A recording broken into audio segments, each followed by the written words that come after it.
Family ya Daudi Mugema muloza teyakombye ku paasi ripoti y'eddwaliro omukyala yazze aba sister n'agamba nedda yatambula ne brother we mu kulwala wonna ne batuuka mu malwaliro ag'enjawulo nga ripoti ziraga nti talina kansa. Kati njagala osooka omutuwe then tugenda kuba tufunako ne ku mukwano gwe eyabaddewo ng'afa katate ebigambo bye byakyuseemu ku biri bye twasoose okufuna ku ssimu eby'omuwala omu agambye okuba nti yabadde kuki ku loogi wali Mugema we yakoze eki we yafiiridde. Kati tusoose n'owooluganda lwa Mugema aba sister sooka omutuwe. Ekyamazima ndi mukyala mukkiriza naye nganze omuntu nganze temugootinga bubi sikkiriziganya na postmortem kubanga mbadde ntambula ne Mugema mu buli ddwaliro wonna kujjako ettaka wesasobola genda naye nga buli bwe tugenda kyebasooka okukebera mutima mawuggwe kibumba nzigo era twasembyeyo okukebera ebipapula mbirina ewaka lowooza mwezi gumu emabega kati tebasobola kuŋŋamba nti bamupenyeze nga byonna byonna bifu naye nsaba mu erinnya lya Mukama libeerewo ekyamazima nsaba buli omu mu ddiini ye asabire omukaka azaala Mugema ali mu bulumi yasaba Mukama aleme kuddamu kutunula mu ntaana ya mwana naye agenda kuddamu mu myezi mukaaga emabega esatu twaziika mwanyina zanzirako kati ne Mugema akoze eki ate ng'ebadde ekati y'amaama tusabire Mugema ekirala kyensembyayo bakwano bange mwanyinaze oyo abadde mukwano gwange nnyo naye nga mwami teyeerya ntama saba mwenna bambi beyanyinza mu musonyiwe kuba kati takyayinza kwewana. Okay, nga tuvudde awo tugende ku mukulu omu ku baatuusizza bode yabadde atuyitiramu ate ye ebyabadde Gulu nga byawukana ku bye twasoose okufuna. Bye twasoose okufuna byabaddemu okumenya oluggi lwa loogi nti omukulu yadde yeggaliddeyo. Kati ate nno omukulu ye alaga nti ye yasembeyo okubanga amuwa ku kajuyisi nga teyeewulira bulungi n'ebirala. Kaakati sooka naye omutuweeko. Daudi Mugema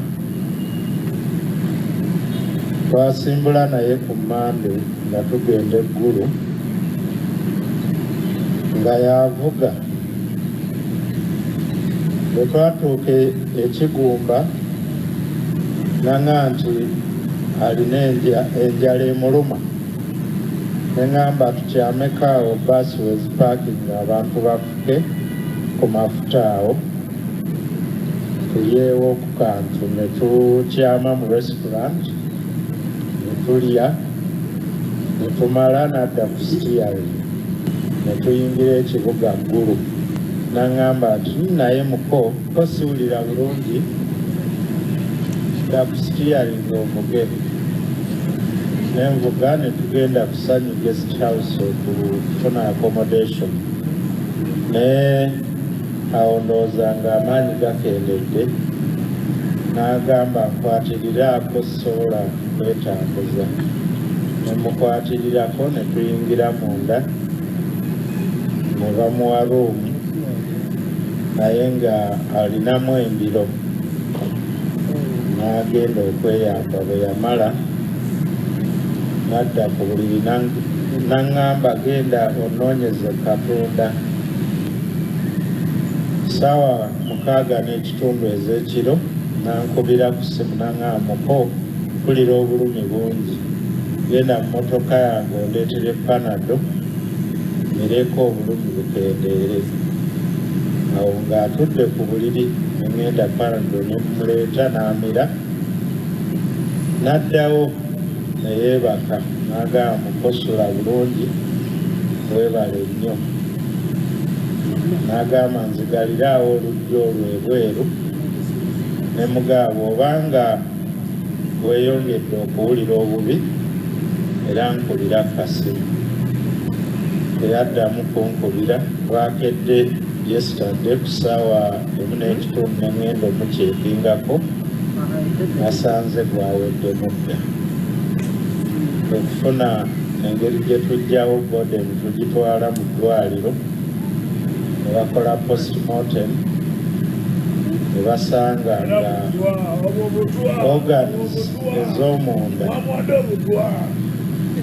organs ez'omunda nga akawuka aka kansa bakayita kaposakoma musawo bwe yakugambye kabuuka ku kigere kagenda mu organs ez'omunda kabadde kakutte ku kibumba kakutte ku byenda nga kakutte ne ku mawuggwe so omusawo n'agamba nti okusinziira ku kyendabye ekinneetaagisa ate genda ku mutwe nagaa tugenda kukola lipooti kakati omuko w'omugenzi nga nnyonnyola ekisookera ddala kati ndoze ebyabadde mu lipooti mubitegedde akawuka ka kansa ke kaalidde omugenzi kati manyi mwebuuza ebintu bingi naddala mu abagoberera okusookera ddala olugendo lwatandise ng'omugenzi mulwadde ne batuuka wakati w'olugendo ne bafuna zi stop over ng'omugenzi tatwaliddwa mu ddwaliro ne batuuka eggulu omugenzi n'atwalibwa mu lodge than mu ddwaliro era nga first aid yaweereddwa Katunda ne bamuggalira okukeera nga mufo ebyawukanye ne bye twasoose okufuna kuba yasoose mu maloboozi yatugambye nti yajja bulungi ku lodge nga bulijjo nga wanyumya nga waseka gye bwakeeredde nga muki nga mufo now njagala okumaliriza emboozi eno nga mbagamba nti tusabire Daudi Mugema awummule mirembe aziikibwa leero ekyotera banyabo ne bassebo naye abatamiivu ku nnyimbe nakati nkyanoonya ani abasasula kati nate waliwo olunaku olukyanga ebigambo by'omutamiivu balina obubyesiga nnyo baba bakolera ani abatamiivu ku nnyimbe abaana basuulawo layini waliwo ne gwe nalabako olumu ku lumba olumu ng'agamba kansooke ngubanywere kansooke ngunywe nzije ogenda okulaba ng'omwana asuulawo layini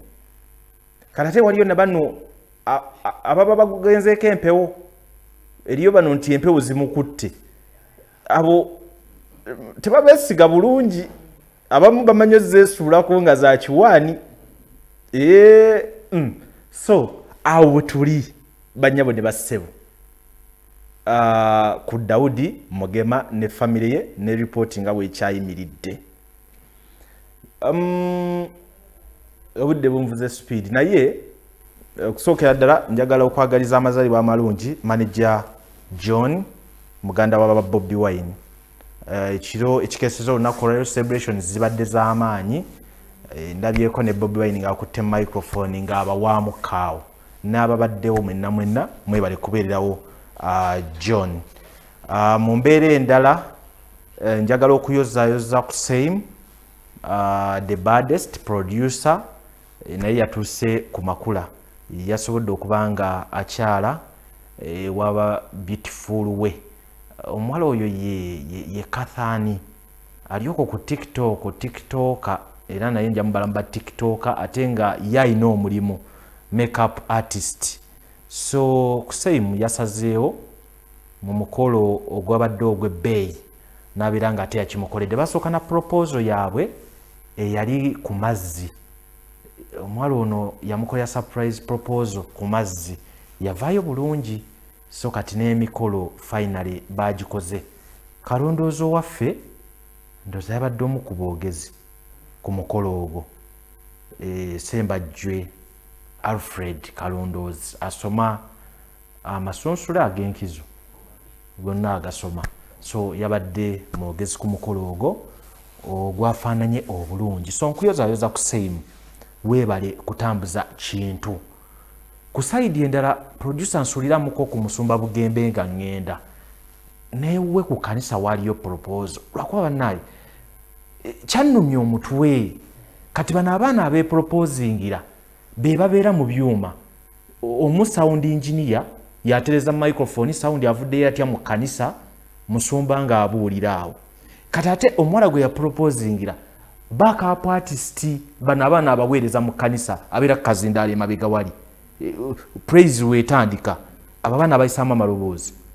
kati gwe baproposingira kati neŋŋamba musumba oyagala tukola ki taata musumba bugembe weekwatekwate taata weekolemu omulimu wakati gususse bakiyita batya gususse omulamuzi guno guli nnyo kwegamba guno omusango gufuuse gwa naggomola kati musumba ati 40 what now 43